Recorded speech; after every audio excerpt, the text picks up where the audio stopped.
నంద్యాల జిల్లాలో ప్రేమోన్మాది కిరాతకానికి బాలిక బలైంది. ప్రేమను నిరాకరించిందనే కక్షతో ఇంటర్ విద్యార్థినిపై పెట్రోల్ పోసి నిప్పంటించడంతో బాలిక అక్కడికక్కడే మృతి చెందింది.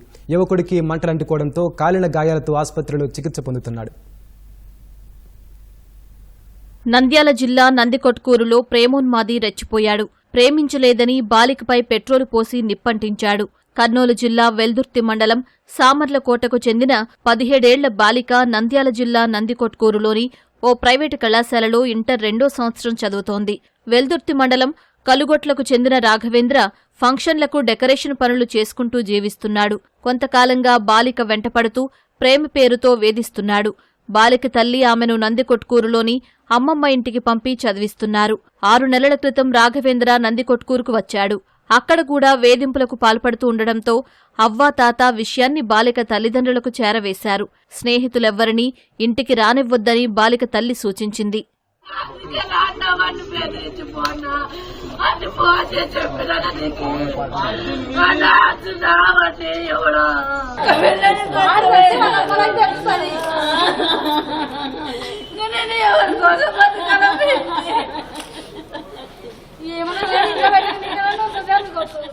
ఇంట్లోని పై గదిలో తాత అమ్మమ్మ ఉంటూ ఉండగా బాలిక కింది గదిలో ఉంటూ చదువుకుంటోంది.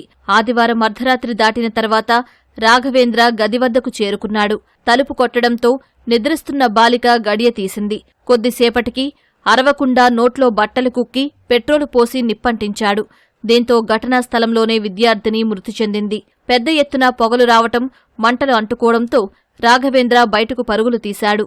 అప్పటికే కాలిన గాయాలతో ఉండటంతో స్థానికులు పోలీసులకు సమాచారమిచ్చారు. అంబులెన్సులో నిందితుడిని నంద్యాల ప్రభుత్వాసుపత్రికి తరలించారు. బాలిక మృతదేహాన్ని కర్నూలు సర్వజన వైద్యశాలకు తరలించారు. ఘటనా స్థలాన్ని నంద్యాల ఎస్పీ అధిరాజ్ సింగ్ రాణా, నందికొట్కూరు ఎమ్మెల్యే జయసూర్య పరిశీలించారు. ఇంట్లో ఉన్న సపరేట్ ఒక రూమ్ ఉంది సార్. రూమ్ లో చదువుకుంటుండే పాప. మా అమ్మ వాళ్ళకి పై రూమ్ లో వండుకున్నారు సార్. కింది రూమ్ లోకి వచ్చి వాడు పెట్రోల్ పోసి అంటించి చంపేసిపోయినాడు సార్. ఏం తెలియదు సార్, వాడు మాకు అస్సలు తెలియదు సార్. తెలిసింటే కానీ మేము అదొకటి భయం పెట్టుకుందాము. అస్సలు తెలియదు సార్. వాడు యమగండం లెక్క వచ్చి నా పిల్లని కొంచెం అయినాడు సార్. యముడు అయినాడు సార్. ఉన్న ఒక్క పిల్లని తీసుకుపోయినాడు.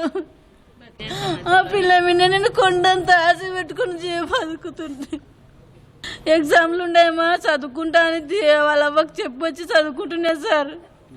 ఎగ్జామ్ చదువుకోలేవా, వద్దులేమ్మా పొద్దున్న చదువుకుందిలే అంటే లేవా చదువుకుంటలేని కిందికి దిగొచ్చి రూమ్లో చదువుకుంటున్నా సార్. వాడు ఎట్ట వచ్చినాడు ఏం కత్తున్నా సార్. ఆ పిల్లని పెట్రోల్ పోసి అంటించినాడు. పిల్ల మొత్తం కాలిపోయింది సార్. ఏమి లేదు పిల్ల. నా పిల్ల నాకు దూరం చేసి పెట్టినాడు. మా ఊర్లో ఇంటర్ లేదు, 10 వరకే ఉంది. ఇంకా ఈడ లేదు కదా, ఆడ ఈడ ఎందుకు ఇడిచి పెట్టాలి హాస్టల్లో. అక్కడ ఆడైతే అమ్మమ్మ తాతయ్య ఉంటారు చూసుకుంటారని అక్కడ ఇడిచిపెట్టినాం. బాగానే ఉన్నది, బాగా చదువుకుంటున్నది. ఏమే కానీ చెప్పలేదు వీళ్ళకి కూడా. బాగా వస్తున్నది పోతున్నది, కాలేజీకి సెలవులప్పుడు వస్తున్నది ఉంటున్నది పోతున్నది. వీళ్ళు పోయి చూసి వస్తున్నారు. ఏ విషయం అయితే తెలియదు. పోలీసులు దీన్ని ఇన్వెస్టిగేషన్ చేసి ఎక్కడైతే ఏ విధంగా తప్పు జరిగిందో ఆ తప్పును వెలికి తీసే బాధ్యత మా ప్రభుత్వం పైన ఉంది. కాబట్టి పోలీసులంతా కూడా అన్ని వివరాలు సేకరిస్తున్నారు. ఈ జరిగినటువంటి సంఘటనను కూడా ఎట్టి పరిస్థితుల్లో వదిలిపెట్టే ప్రసక్తే లేదు. బాలిత కుటుంబానికి న్యాయం చేసే విధంగానే మా ప్రభుత్వం పనిచేస్తుందని చెప్పేసి తెలియజేస్తున్నాం. పెట్రోల్ దాడి ఘటనపై మంత్రి బీసీ జనార్దన్ రెడ్డి విచారం వ్యక్తం చేశారు.